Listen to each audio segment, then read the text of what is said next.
देशामध्ये सध्या प्रचंड महागाई वाढत चाललेली असून ज्या प्रमाणात महागाई वाढते त्या प्रमाणात कष्टकऱ्यांचे पगार वेतन वाढत नसल्यामुळे लोकांचं हालाकीचं जीवन हे आणखीन कठीण बनत चाललेलं आहे।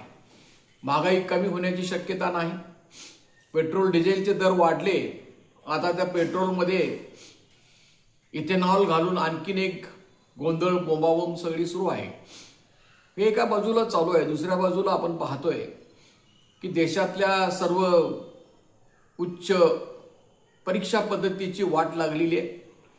प्रचंड भ्रष्टाचार आहे, पेपर फुटतायत, त्यामुळे गुणवान विद्यार्थ्यांची पंचायत झालेली आहे। शिक्षण गुणवत्ता ही सर्व विकत मिळत चाललेली आहे। त्याच्या विरोधी काक्रोश पार्टीकडून आंदोलन चालू आहे, 8वा दिवस आहे, उपोषणास बसलेले आहेत। सोमन वांगचुक आहे, दीपक आहेत आणि विद्यार्थी उपोषण करते आहेत, तरी सुद्धा या सरकारला त्याची काही पर्वा नाही। तर हे सगळं घडत असताना आपण पाहतोय की अयोध्यामधल्या राम मंदिरमध्ये करोडो रुपयांची चोरी झाली। सोन्याच्या विटा चोरल्या गेल्या, चांदीच्या विटा चोरल्या गेल्या, सोन्याच्या मूर्तीचे सगळे दागिने चोरले गेले, त्याची काही नोंद नाही। किती करोडो रुपयाचा भ्रष्टाचार झालेला आहे, चोरी झालेली आहे, गैरव्यवहार झालेला आहे, याचा पत्ता लागत नाही। आणि हे सरकार इतकं भयानक पद्धतीनं कारभार करते की चोरी करणाऱ्या लोकांच्यावर काहीही गंभीर कारवाई करायची त्यांच्याकडून दिसून येत नाही। तर हे सगळं देशातलं वातावरण आहे, खूप चांगलं वातावरण नाही, चिंताजनक परिस्थिती आहे। आणि महाराष्ट्रातल्या बांधकाम कामगारांच्या बद्दल जर आपण बघितलं तर त्याची सुद्धा आणखीन चिंताजनक परिस्थिती आहे। तुम्ही जर BOCW वेबसाईटवर गेलात फॉर्म भरणाऱ्या, तर त्याच्यामध्ये एक सेवा स्तर म्हणून विभाग आहे। ते सेवा स्तरमध्ये आत्ता मी थोड्या वेळापूर्वी माहिती बघितली तर नोंदणीसाठी अजूनही 15 लाख अर्ज पेंडिंग आहे, प्रलंबित। म्हणजे 15 लाखाचा त्याने अजून निर्णयच केलेला नाही। नूतनीकरण जे आहेत ते 10,17,000 इतके प्रलंबित आहेत आणि 8,55,000 हे लाभाचे अर्ज प्रलंबित आहेत। आणि हे सगळं होत असताना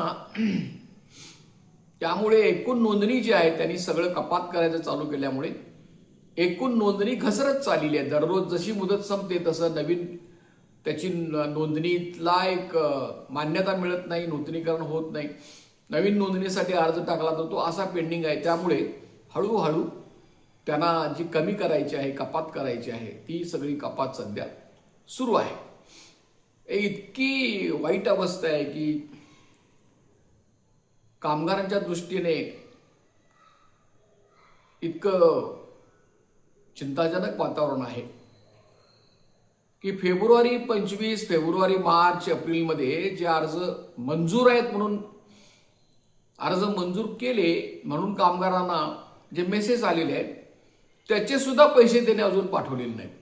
एका बाजूने तुमचा अर्ज पेंडिंग ठेवायचा, दुसऱ्या बाजूने नूतनीकरण पेंडिंग ठेवायचं, तिसऱ्या बाजूने लाभाचे अर्ज पेंडिंग ठेवायचे, चौथ्या बाजूने 99% अर्ज नामंजूर करायचे। आणि जर एखादा अर्ज मंजूर झालाच चुकून तर त्याचे पैसे द्यायचे नाही। तर हे सुरू आहे। आणि हे सुरू असताना आज त्यांच्याकडून एकच खात्री आहे, ती म्हणजे काय की ज्या वेळेला कंत्राटदारांचं भलं करायचं असेल, त्यांचा सगळा व्यवहार नीट झाला की ती पेट्या तेवढ्या देतात। आणि पेट्या देण्यासाठी मात्र काहीही अट नाही, तुमची नोंदणी असली की झालं। मग पेट्या असतील, डबे असतील, हे सुरू आहे। रक्त काढून घ्यायला त्यांची कधीही तयारी आहे, कारण तुमचं एकट्याचं रक्त काढून घेतलं की त्यांना 3,900 रुपये मिळतात। तर हे जे सर्व भयानक सुरू आहे याच्या विरोधी महाराष्ट्रातले जे बांधकाम कामगार आहेत ते त्यांचा उद्रेक म्हणा, संताप म्हणा, आवाज म्हणा, आंदोलन म्हणा, हे काहीही होताना दिसून येत नाही। फक्त माझ्या अर्जाचं काय झालं, माझ्या अर्जाचं काय झालं, आणि मग अर्ज भरण्याच्या नावाने शंक करायचा, तुमच्यामुळं झालं असं म्हणायचं। पण प्रत्यक्षामध्ये हे काय चाललेलं आहे हे समजून घ्यायला त्यांची तयारी नाही। आणि हे जाणीवपूर्वक ह्या मंडळाकडून, सरकारकडून सुरू आहे की खच्चीकरण करायचं बांधकाम कामगारांचं, त्यांच्यामध्ये उत्साह निर्माण होऊ द्यायचा नाही. बांधकाम कामगारांच्यासाठी काम करणाऱ्या संघटना आहेत त्या सगळ्या देशोधडीला लागल्या पाहिजेत. कारण कामगारांना जर काही लाभ मिळाले नाहीत तर मग कामगार त्या संघटनांना जिवंत ठेवण्याचा प्रश्नच येत नाही. तर अशी दारुण अवस्था सगळी महाराष्ट्रामध्ये आहे. दुर्दैवाने फारशी चांगली परिस्थिती नाही. समान प्रश्नावर समान मुद्द्यावर कामगार संघटना प्रतिनिधी एकत्र येण्यास तयार नाहीत. डोक्यात फक्त नेतृत्वाचा विषय असतो आणि त्याच्यामुळे ही सर्व परिस्थिती निर्माण झालेली आहे.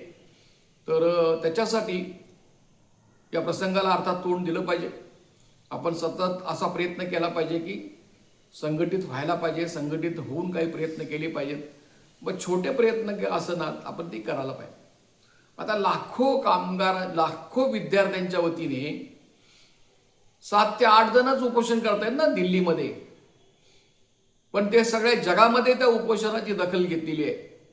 त्यांनी नाही मुद्दा सोडला आणि त्यांचा तो त्यांची जी प्रेरणा आहे त्याच्यातून आज जंतर मंतरवर आज हजारो विद्यार्थ्यांनी तरुण जमलेले आहेत.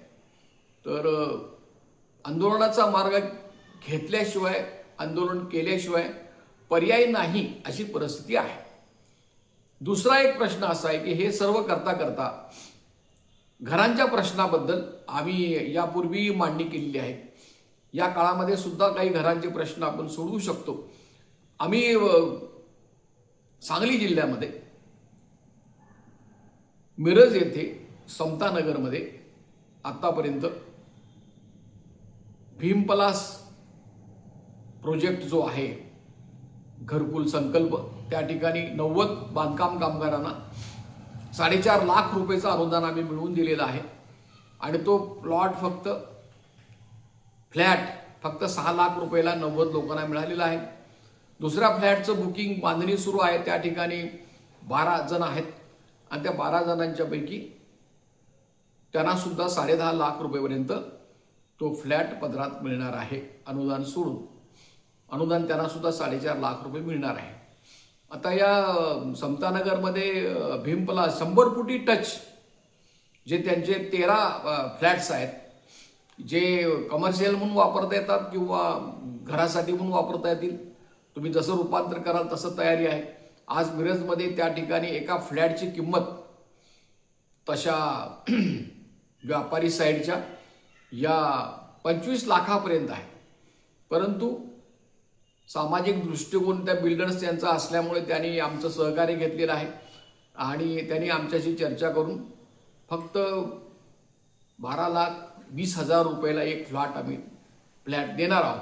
तर ज्यांची घ्यायची इच्छा असेल, तयारी असेल, त्यांनी लवकर प्रयत्न करावा. जे जातील पहिल्यांदा, जे बुकिंग करतील त्यांना त्याचा लाभ मिळेल.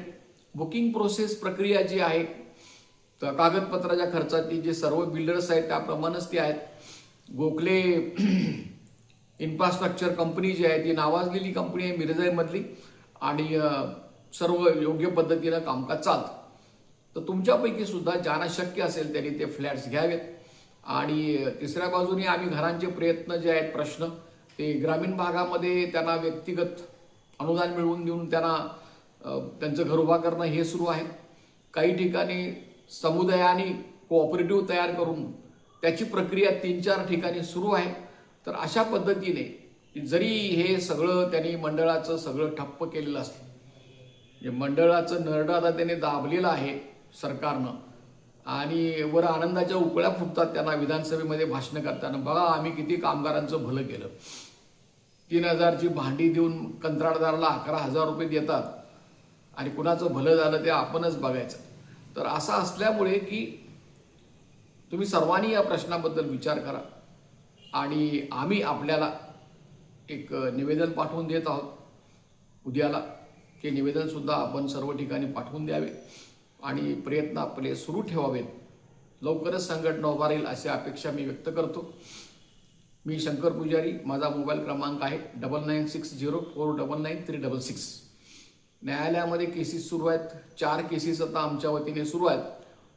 तर तुम्ही न्यायालयीन केसेससाठी आर्थिक मदत द्यावी, जितकी शक्य असेल तेवढी मदत पाठवून द्यावी असं आपल्याला मी आवाहन करीत आहे आणि आजचं या संदर्भातलं जे भाष्य आहे ते मी पूर्ण करीत आहे.